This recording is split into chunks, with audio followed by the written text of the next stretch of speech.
You ever get that, like, butterflies in your stomach feeling right before a big presentation or something? Yeah, for sure. Or like, how about that runner's high after a good workout? It's Right. like classic mind-body connection stuff, right? Yeah, totally. But what is actually, like, going on in our brains when that happens? Well, I mean, for the longest time, everyone thought it was all about this thing called the homunculus. Oh, right, right. Like, that little guy in the textbook Exactly, with yeah. the giant hands and the giant lips. Yeah. Yeah, so it's like, basically it's a map of how different parts of the brain, supposedly control different parts of your body. Okay.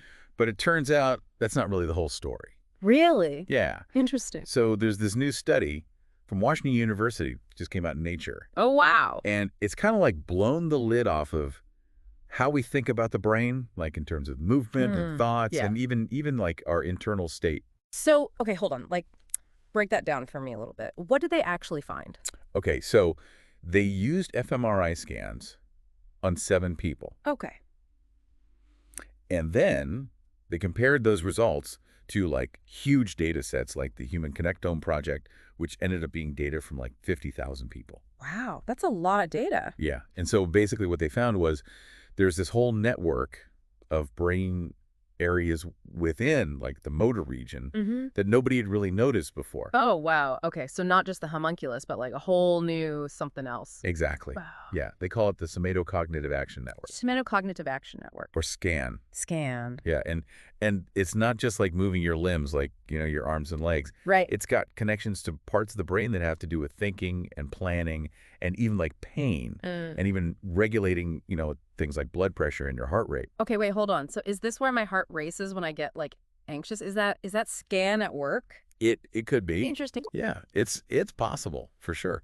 I mean, what's really fascinating is that SCAN seems to be this like bridge between, like what's going on inside of us and how we actually act. Okay. So think about it like this. If you, stand up too quickly, you might feel like, faint or lightheaded. Right, yeah. And so SCAN could be what's coordinating your blood pressure with that action of standing up so you don't actually pass out. Wow, so it's like a built-in safety system. Totally. Yeah. But it's not just about like basic survival, right? You said something about like planning and higher thinking. Yeah, yeah. The researchers noticed this thing that was super interesting. Like these parts of SCAN that don't seem to directly control movement, they like lit up when people were just thinking about moving. Yeah. But then when they actually did move, those areas went quiet. Oh, wow. Yeah, so it's like they're involved in like getting your body ready, lining up what you're feeling inside with what you're actually about to do. So it's like scan is kind of like the conductor, Yeah. Orchestrating all those different systems, like the brain and body. Yeah, that's a great way to put it. Wow. And get this, it looks like SCAN is actually more developed in humans than in, other primates. Interesting. Yeah, so, they scanned the brains of a bunch of kids, different ages, Right. and they found that like SCAN wasn't even detectable in newborns, Wow. but it became like more and more prominent as they got older. Oh, that's really interesting. So could this be like part of what makes us, uniquely human, our ability to like think and plan and control our emotions in like more complex ways? I mean, it's definitely possible. Yeah. And, if SCAN really is this powerful link Yeah. between our minds and our bodies, Right. then it could have like huge implications for how we understand things like, anxiety, depression, Okay. and even like how well things like mindfulness actually work. I have to say, when I first read about these like non-movement areas. I was like totally blown away. Like it really, Yeah. it challenges like everything we thought we knew about, how the brain controls the body. Right. But now that you're, kind of explaining it, Yeah. it's starting to make a little more sense. Yeah. I'm really curious to hear more about how this, all ties into like our mental health and our physical health, especially with things like mindfulness. Yeah. Like how does that work? So, like when you practice things like mindfulness or meditation, Okay. you're basically like calming your body down, right? You're slowing your breathing and Right. focusing your attention. Right. So if scan is really involved in, linking our internal state to our actions and our thoughts, Okay. then calming the body down like that could like directly influence, what scan is doing. So, okay. So it's like a feedback loop. Uh-huh. You calm the body down. Right. That affects SCAN. And that in turn, like influences your mental state. Yeah, that's exactly it. Okay, okay. And this could be why, a lot of people find those kinds of practices like mindfulness and meditation Right. really helpful for managing stress and anxiety and even like chronic pain. That actually makes a lot of sense. Yeah. I've definitely noticed, like, when I actually do take the time to meditate, Uh-huh. I feel less anxious for sure, Right. and just like more in control of my thoughts. Yeah. But what about other things like exercise? Mm-hmm. We know that working out can, boost your mood, right? Yeah. So could scan play a role in that too? Oh, absolutely. Hmm. I mean, remember, scan is connected to parts of the brain that regulate your mood and your emotions. Okay. So when you're, working out Yeah. and you're physically exerting yourself, Right. that could be sending signals through scan, Okay. which then go on to influence those mood regulating areas. Okay, so it's not just the endorphins, Right. or like the feel-good chemicals that get released when you exercise. All right, exactly. There could be like this whole other like deeper neurological connection going on Yeah, I think so.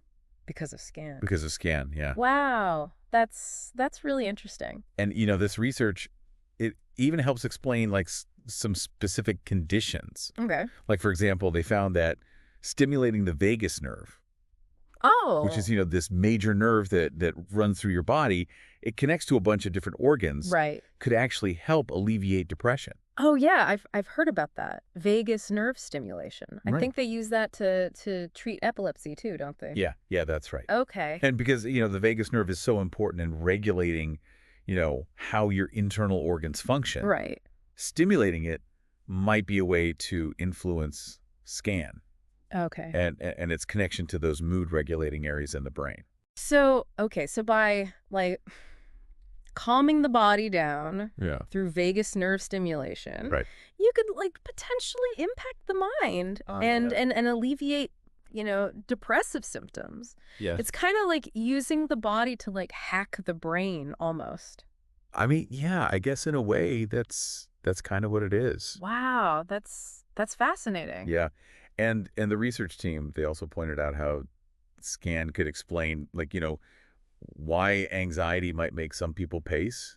Okay. They can't sit still. Right. Yeah. Because, if scan is linking, movement and emotional regulation, Right. then all that, nervous energy Okay. could be getting channeled into physical activity Through scan. through scan. Yeah. Wow. That makes a lot of sense actually. Yeah. And this is really just like scratching the surface of what we could learn Mhm. about scan and how it affects, our health and well-being. I mean, the researchers even suggested that like studying scan more Yeah. could lead to new therapies Mm. for all sorts of conditions. Wow. Like mental health disorders, chronic pain, even cardiovascular disease. That's really incredible. Yeah. So, I mean, if we can learn to like consciously, change this network, modulate it, Mhm.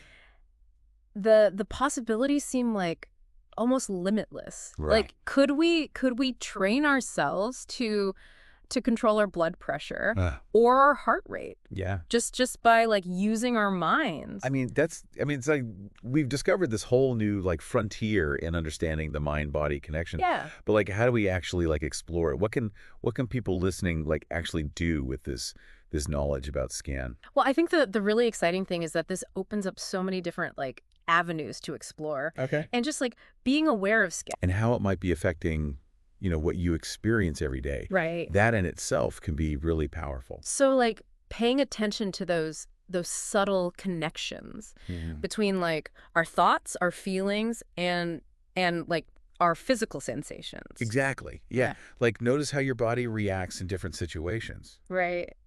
Do you like tense up when you're stressed? Mm-hmm. Or do certain things like, I don't know, going for a walk in nature or listening Yeah. to music? Mhm. Do those things make you feel more like relaxed and centered? I know for me, even just like simple things like taking a few deep breaths can Yeah. make a huge difference Right. when I'm feeling overwhelmed. It's like hitting the reset button for my Yeah. whole system. And that makes sense, when you think about scan, Yeah.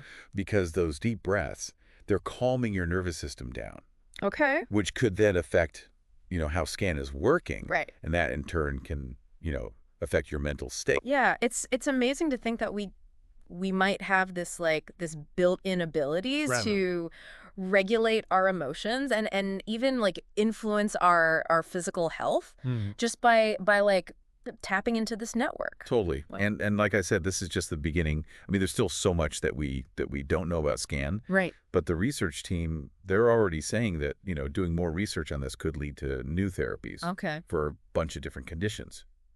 So could we actually like target SCAN directly Mhm. to treat things like anxiety or depression? Yeah, I mean, that's a real possibility. Oh, Like, imagine if we can develop like techniques or even medications right, that specifically, change how SCAN is working. right, I mean, this could be a whole new way of thinking about how we treat mental health issues right. and physical health issues too. It's pretty mind-blowing to think about the potential, and it makes me wonder, like, what if we could like go even further?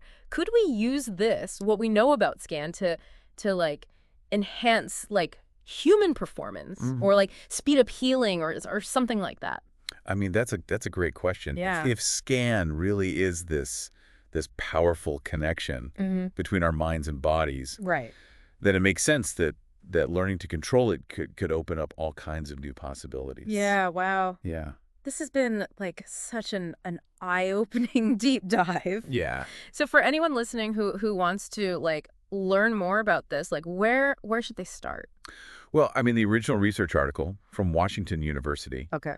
that's definitely worth checking out. You Okay. can find it in the journal Nature. Nature. Okay. And of course, there's, you know, tons of information online about, the mind-body connection, things like mindfulness and meditation. Right. And remember, even just like simple things like paying attention to your breath or going for a walk in nature or listening to some calming music. Yeah. Those things can have a really like profound impact on your well-being. Oh. It's all about, tapping into that connection between your mind and body. Exactly. Yeah.